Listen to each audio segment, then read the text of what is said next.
Nimdok, which was the name the machine had forced him to use because Am amused itself with strange sounds, was hallucinating there were canned goods in the ice caverns. Gorster and I were very dubious. It's another shook, I told them, like the goddamn frozen elephant Am sold us. Benny almost went out of his mind over that one. We'll hike all the way there, and it'll be purified or some damn thing. I say, forget it. Stay here. It will have to come up with something pretty soon, or we'll die. Benny shrugged. 3 days it had been since we last eaten. Worms. Thick. Ropey. Nimdok was no more certain.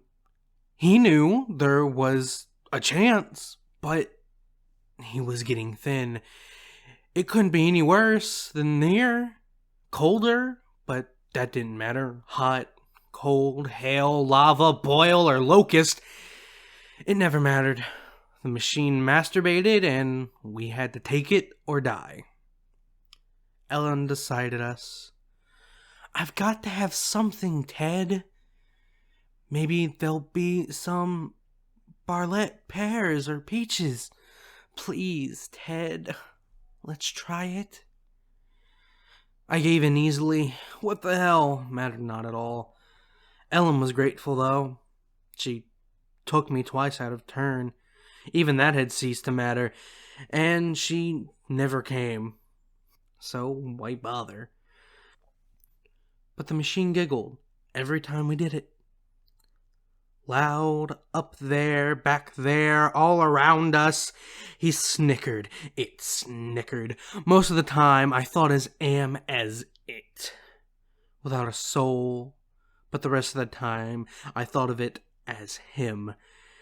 In the masculine, the paternal, the patriarchal. For he is a jealous people. Him, it, God as Daddy the Dangered. We left on a Thursday. The machine always kept us up to date on the date. The passage of time was important. Not to us, sure as hell, but to him. It. Am. Thursday. Thanks.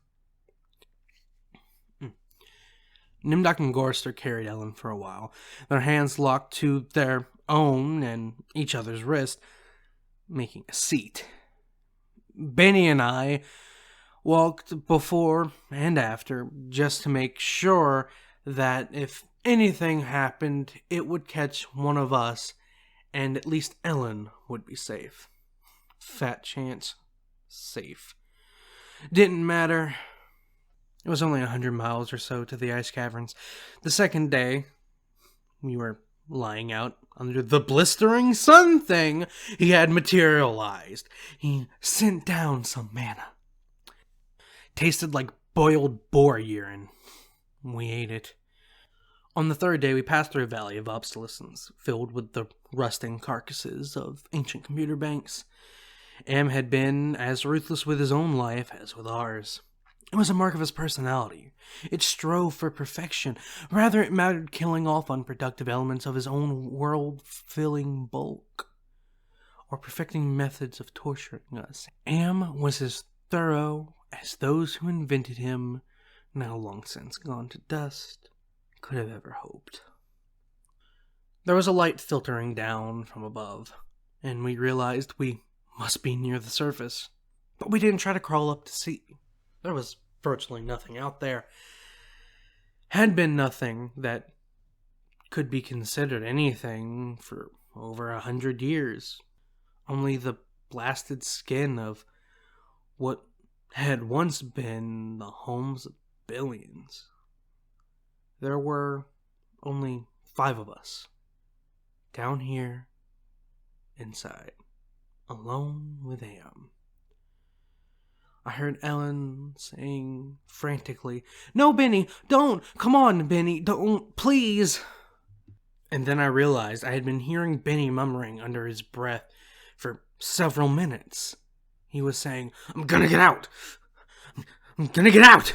over and over, his monkey-like face crumpled in an expression of beatific delight and sadness, all at the same time. The radiation scars Anne had given him during the festival were drawn down into a pink-white puckering, and his features seemed to work independently of one another. But perhaps Benny was the luckiest of the five of us. He had gone stark, staring mad many years before. But even though we could call Am any damn thing we liked, could think the foulest thoughts of fused memory banks and corrected base plates and burnt out circuits and shattered control bubbles, the machine would not tolerate our trying to escape. Benny leaped away from me. As I made a grab for him, he scrumbled up his face into a small memory cube, tilted on its side and filled with rotting components. He squatted there for a moment, looking like the chimpanzee Am had intended him to resemble. Then he leaped high, caught a trailing beam of pitted and corroded metal, and went up it, hand over hand like an animal, till he was on a girdered ledge 20 feet above us. "Oh, Ted, Nimduck, please, help him! Get him down from there before—" She cut off. Tears began to stand on her eyes. She moved her hands aimlessly. It was too late. None of us wanted to be near him when whatever was going to happen happened. And besides, we all saw through her concern. When Am altered Benny during the machine's utterly irrational, hysterical phase, it was not merely Benny's face the computer made like a giant ape. He was big in the privates, yes, she loved that.